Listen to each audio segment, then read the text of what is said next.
আসসালামু আলাইকুম, সবাইকে স্বাগতম এলক্যান টেকনোলজি ইউটিউব চ্যানেলে। আমি লোকমান। আজকে আপনাদের জন্য নিয়ে এসেছি মোটরোলা গো 6 পাওয়ার এর ফুল রিভিউ।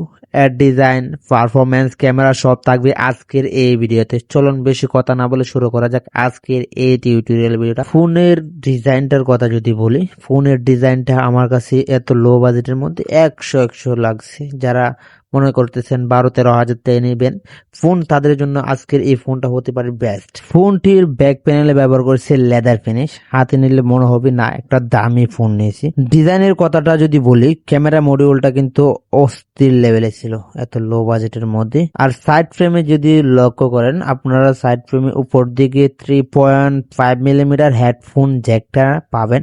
তো নিচের দিকে noise cancellation mic, type C port আর স্পিকারটা আপনারা পাইতেছেন। ডিসপ্লের যদি লক্ষ্য করেন 6.8 ইঞ্চি একটি IPS LCD ডিসপ্লে ব্যবহার করেছি, যেটাতে ব্যবহার করছি HD প্লাস এর রেজুলেশন 120 হার্জ রিফ্রেশ রেট, যেটা আমার কাছে মোটামুটি ভালোই মনে হয় ডিসপ্লেতে। তো আমার কাছে আরেকটা জিনিস খুবই কমতি মনে হয়, যে ডিসপ্লের ভিজুয়ালটা কিন্তু অনেক বেশি।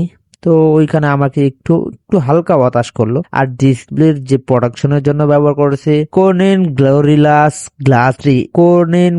Glass 3। যদি আমরা ওই ফোনের ক্যামেরা সেকশনে আসি, এখানে আপনারা দেখতে পাইতেছেন দুটা ক্যামেরা সেকশন, কিন্তু এখানে মূলত একটি কাজে ক্যামেরা আপটি, এটা এমনিতেই দিয়ে রাখছি আর কি সৌন্দর্যের জন্য। তো মেন ক্যামেরা সেকশনে ব্যবহার করেছে 50 মেগাপিক্সেলের মেন ক্যামেরা, যেটা এতটা বাজে না, মোটামুটি বাজেট অনুযায়ী আমার কাছে ভালোই মনে হয়, আমাকে হতাশ করে না। তো ছবির কোয়ালিটি এতটা ভালো, যেটা আপনারা 7 দিনের মধ্যে পাবেন আর কি, এতটা বাজে না, বাজেট অনুযায়ী পাওয়া যায়। তো এইরকম ছবিটাই। তো আপনারা সর্বোচ্চ ওই ফোন দিয়ে 2K 30 এফপিএস ভিডিও রেকর্ড করতে পারবেন আর কি। পারফরমেন্স এর কথা যদি বলি, ওই ফোনটি অ্যান্ড্রয়েড 15 রান করছে OS ভার্সনে। 12 ন্যানোমিটারের মিডিয়াটেক ডিমেনসিটি G81 এর চিপসেট ব্যবহার করা হয়েছে। আমার কাছে বাজেট অনুযায়ী সবই আমার কাছে ভালো লাগছে, তো আমাকে এতটাও হতাশ করে না। আর যদি ব্যাটারি সেকশনের কথা বলি, এত বিগ ব্যাটারি দিয়েছে মোটরোলা, যা বলার মতো না। যেখানে ব্যবহার করা হয়েছে 7000 mAh এর বিগ ব্যাটারি। তো আমার কাছে এখানে চার্জারটা কিন্তু আমাকে মোটামুটি একটু হতাশই করে ফেললো, যেখানে তারা 18 ওয়াটের চার্জারটা ব্যবহার করছে। তো আমাকে একটু হতাশ করলো ওই জায়গার মধ্যেই। তো বাংলাদেশে আবার দুটি ভেরিয়েন্টের না,